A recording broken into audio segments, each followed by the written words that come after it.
Ayan guys, kung ikaw vlogger or motovlogger guys, mas mainam gamitin mo ito. Sagi cheese bag. Ito guys, lagayan po ng cellphone. Ayan. Hindi ka po, kasi may lock na kasi ito guys. Ayan. Sa loob naman, maraming compartment po sa loob. Pwede mo paglalagyan ng mga gamit mo. Ayan, camera stick. Wireless mic. Battery. Bank or yung lagayan ng battery ng camera.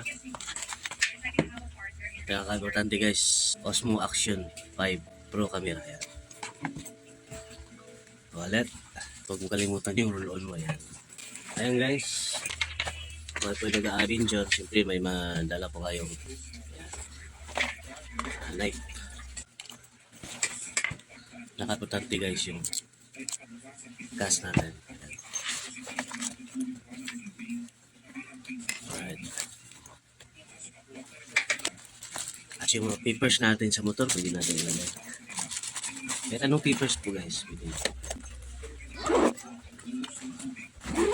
Ay guys, nasa yellow basket yung link. Pindutin nyo yan, open nyo yan. Nandyan po yung details. Napakamura po guys. Bye for now.